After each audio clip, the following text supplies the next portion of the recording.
So my name is Dale Bracewell, and I'm the City of Vancouver's Manager of Active Transportation. I've been doing this role for just over 5 years. I get to manage a great team. It's a team of about 20 people, and we're responsible as a team for taking care of building, maintaining all of the pedestrian, cycling, and greenways infrastructure in the City of Vancouver, promoting active transportation modes.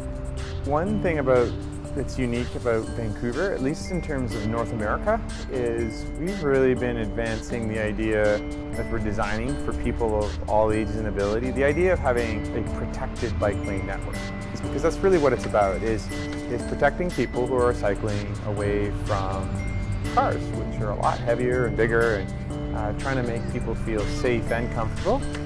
First thing that I tend to think of when I'm choosing a biking, which is my way of commuting and my main mode of transportation, is it's always an experience. Maybe sometimes that experience is more about the fresh air that I'm going to get. Sometimes that experience is about the exercise, and sometimes, quite honestly, the experience is just being excited about listening to a podcast.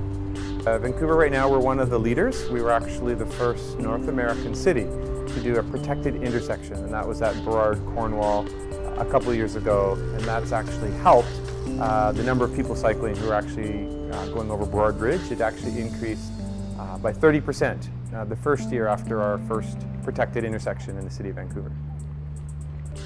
We've gotten really good, robust, permanent bike counters across the city, and we've got 9 locations that we actually publish online. And so what we do know is that over the last year, up till August 2015, we've had a 16%, that's 16% increase in bike trips on those permanent bike counters. So that's going to be a very good indicator, at least, of what we might expect in terms of the number of people who are making cycling trips across the city. Firstly, we think about the who, and who we're designing for in the City of Vancouver is not the already confident person cycling around Vancouver, but people of all ages and abilities. And we're trying to design it for children, for seniors, for everybody's comfort level. And so what that leads to is then why are we designing it? And again, we're not designing it just for people's kind of commute to work or commute to school, but we're trying to enable cycling as a mode of transportation for all of your daily trips.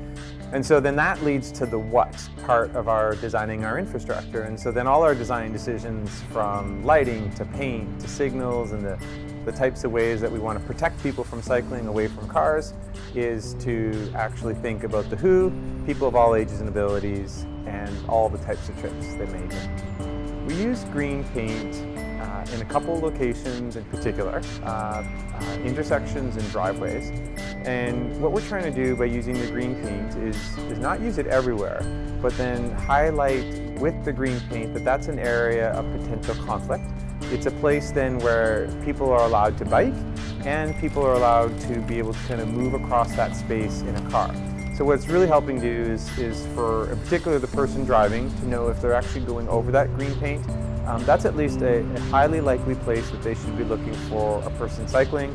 And it also helps a person cycling recognize, especially if they're coming out of a protected bike lane, that they're now going into an area they need to pay more attention, a potential area of concern at an intersection or a driveway, where it doesn't mean, by the way, that they have the right of way. Oftentimes they do, but it doesn't mean that they definitely do. And so we want everyone to be sharing the road, and the green paint helps identify those areas of potential conflict. It's a real privilege as the manager, though, to work with such a great team. And we all believe that this is going to help make a happier and healthier City of Vancouver with the work that we get so to touch and do here in Vancouver.